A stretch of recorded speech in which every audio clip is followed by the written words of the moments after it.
In this lecture, we will be discussing the most important biological molecule.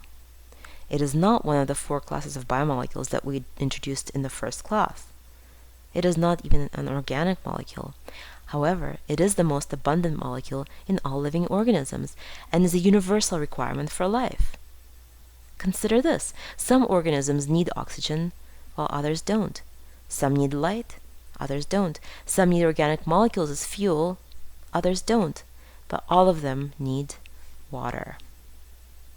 In fact, water is so crucial to life and plays such a major role in biochemistry that we'll devote a whole topic in this course to this molecule. Specifically, in this topic, we want to explore how the aqueous environment inside and outside cells influences the structures and reactions of biological molecules. As I just mentioned, water is the most abundant molecule in living organisms, making up 60 to 90% of cell mass. Water plays 2 major roles in biochemistry. First of all, it acts as a solvent, or the medium in which all the other molecules live and work. As we will see, the properties of water strongly influence the properties, structure, and function of any other molecule placed into it. Secondly, water participates directly in many chemical reactions and is therefore an important reactant in biochemistry. In this topic, we will examine the structure of water and its physical properties, which are a result of water's very high capacity for hydrogen bonding. We will next consider the behavior of water as a solvent, or how it interacts with various substances, polar, ionic, hydrophobic, and amphipathic molecules. These first 2 subtopics will be covered in this video lecture. After that, we will consider the role of water as a reactant with a particular focus on its acid-base properties. We will conclude this topic with a discussion of various aspects of acid-base chemistry. Before we can discuss the functional properties of water, let's look at the structure of water. Of course, you all know what water looks like. It is a bent molecule where the oxygen-hydrogen bonds are at an angle of 104.5 degrees to each other.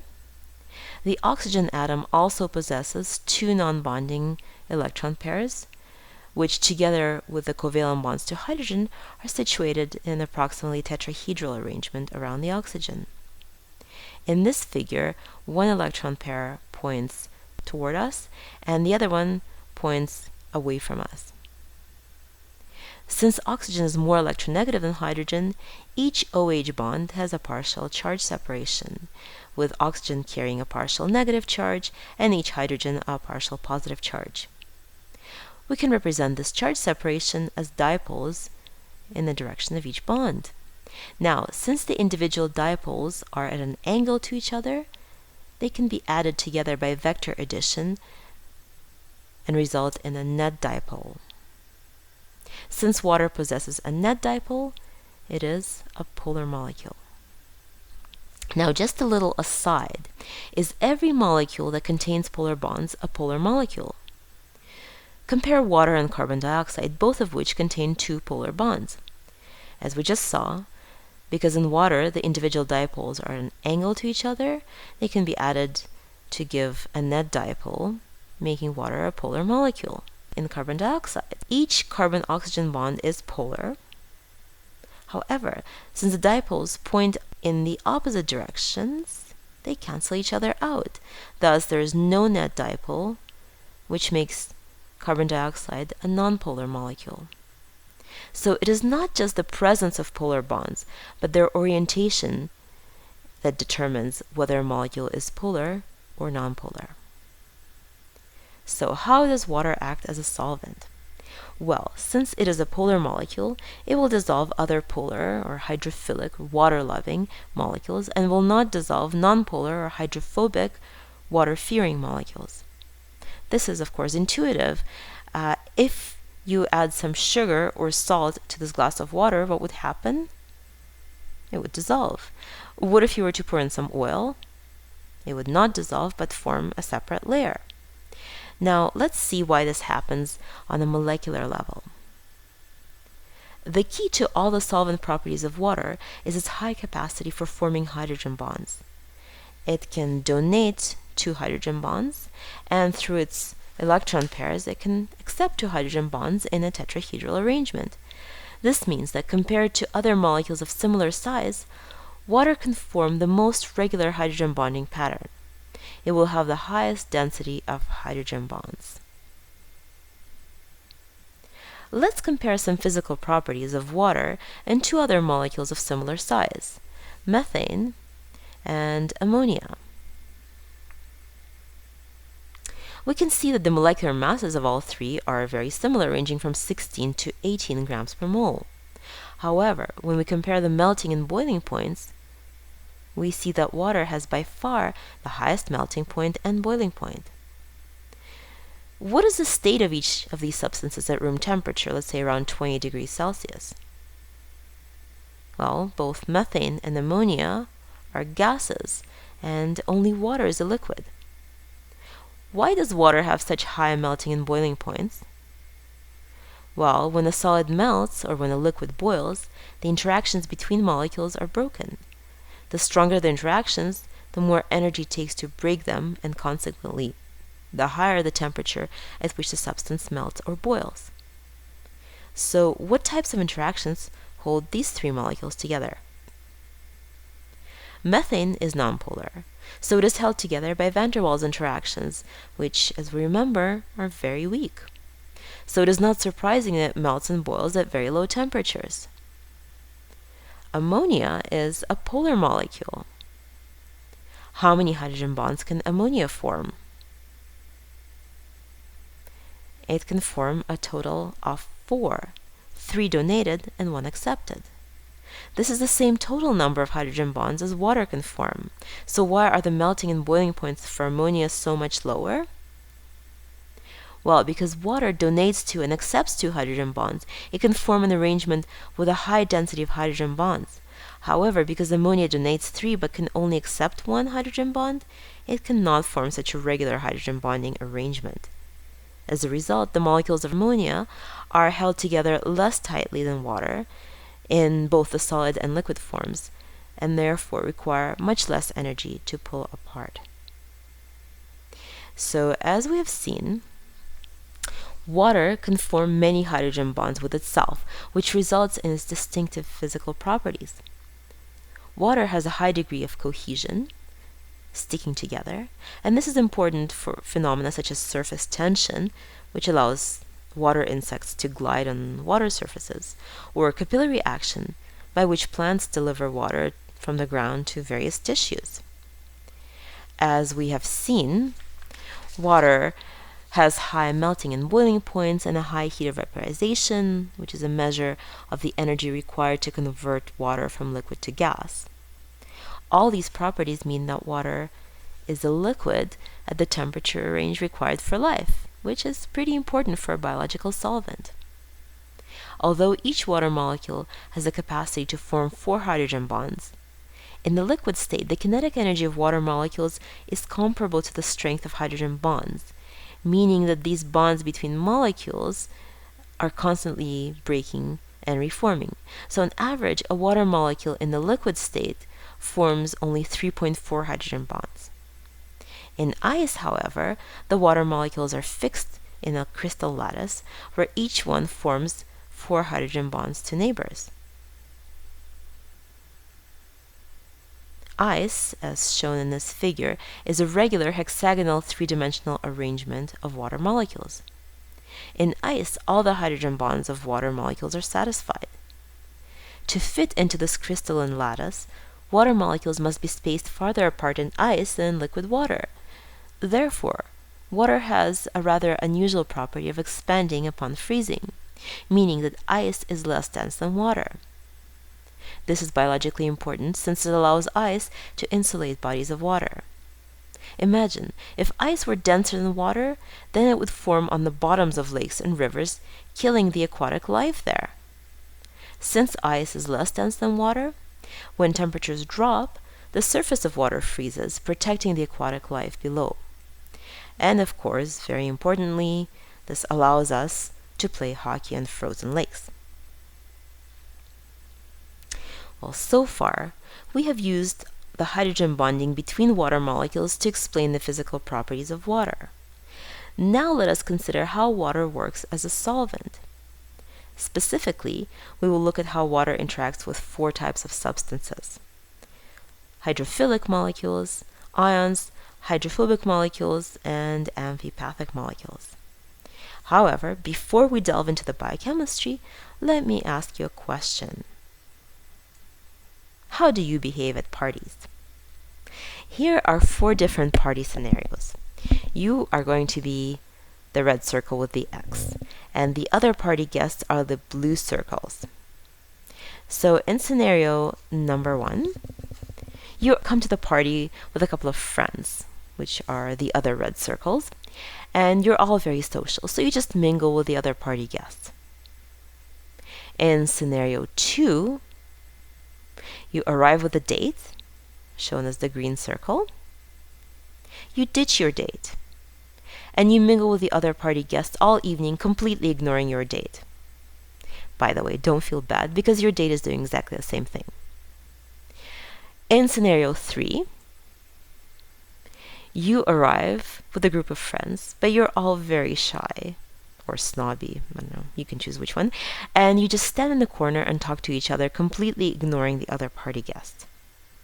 And in scenario 4, you arrive with a group of friends who are pretty shy, but you are kind of social, so you stand in the corner next to your friends, but you are at the edge of the group, and you talk both to your friends and to the other party guests. Well, as you might have guessed, this is really not a social experiment, but an analogy of how different types of molecules behave in water. So let's look at the 4 types of molecules or substances that we introduced earlier and see how they interact with water. And at the end, we'll come back to this analogy and see which party scenario corresponds to which type of molecule. How does water interact with hydrophilic molecule? Hydrophilic or water-loving molecules are polar and can therefore engage in hydrogen bonding with water. Let's consider the sugar glucose. We will discuss glucose in a lot more detail later in the course when we learn about metabolism. For now, however, let's just see how glucose behaves in water. As you can see, glucose has many polar groups and is therefore a polar molecule. How many hydrogen bonds can glucose form? Well, each hydroxyl group can donate 1 hydrogen bond and accept 2. So what is the total number of hydrogen bonds for the glucose molecule? It is 17. 3 for each hydroxyl, and 2 for the ring oxygen.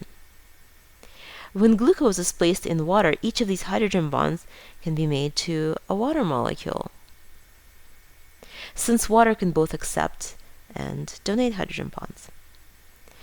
So a glucose molecule will be surrounded by water molecules.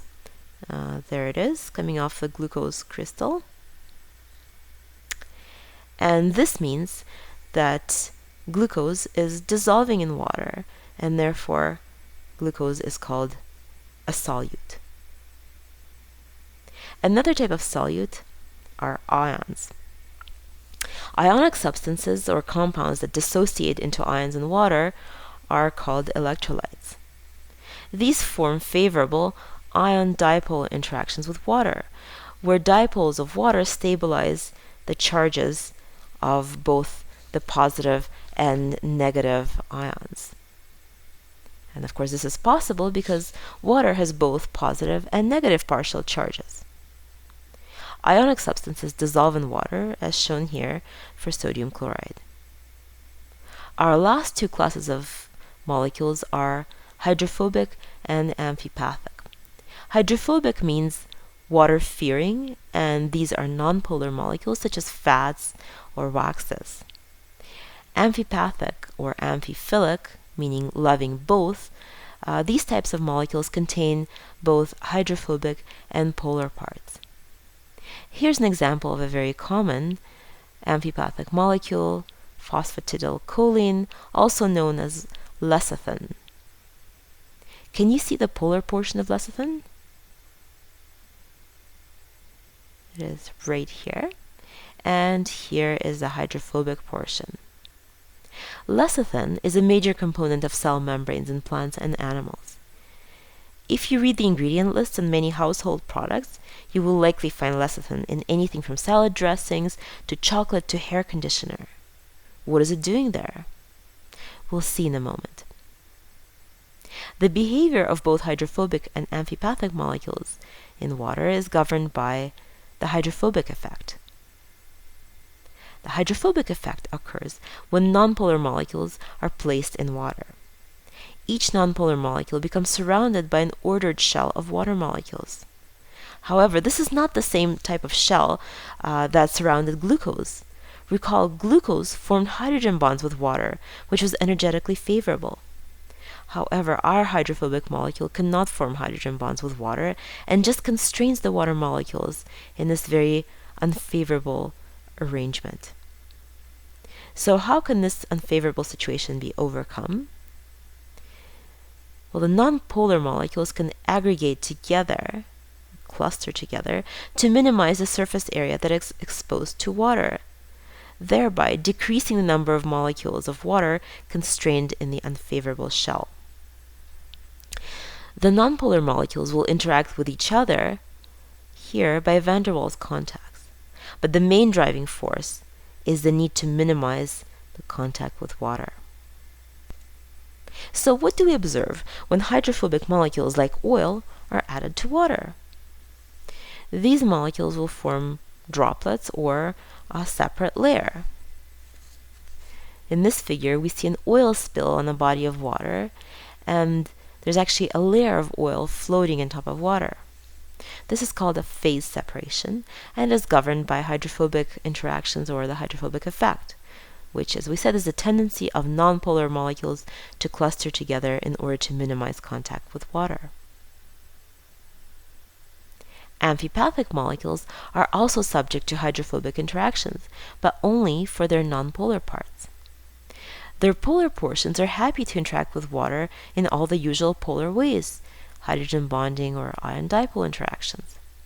In order to meet the requirements of their polar and hydrophobic parts, amphipathic molecules assemble into unique structures in water that allow them to maximize contact with water for their polar parts while concealing their hydrophobic parts from water. Bilayers are the basic structural unit of biological membranes. Micelles are tiny spheres or droplets where the hydrophobic portions of the amphipathic molecules point inside, and the polar groups are exposed to water on the surface. Thus, they are polar on the outside and hydrophobic on the inside. Micelles are important because they form emulsions. An emulsion is a suspension of tiny droplets of one immiscible liquid in another. For example, if you shake oil and water together, they'll form a murky suspension of oil droplets in water. This is an emulsion. After a while, this emulsion will separate into two layers. However, if you add an amphipathic molecule such as lecithin, it will form micelles, which can encapsulate oil inside their hydrophobic interior, forming a stable emulsion. Emulsions are actually very common in our lives. Salad dressings, milk, chocolate, soap, shampoo, conditioner, moisturizing creams, the list goes on. These all use amphipathic molecules to stabilize emulsions of hydrophobic liquids in water. Well, we have now seen how 4 different types of substances behave in water, and I hope that you can appreciate the key fact that water affects the properties of all these substances, both the ones that are soluble in it, such as hydrophilic and ionic, as well as those that are insoluble in it. The behavior of hydrophobic and amphipathic molecules in water is governed by the hydrophobic effect. So, why do we care about sugar or salt dissolving in water, or oil spills in salad dressings in a biochemistry course? Well, the types of interactions which these examples illustrate are the same forces that control the structure and function of biological molecules, proteins, nucleic acids, carbohydrates, and lipids.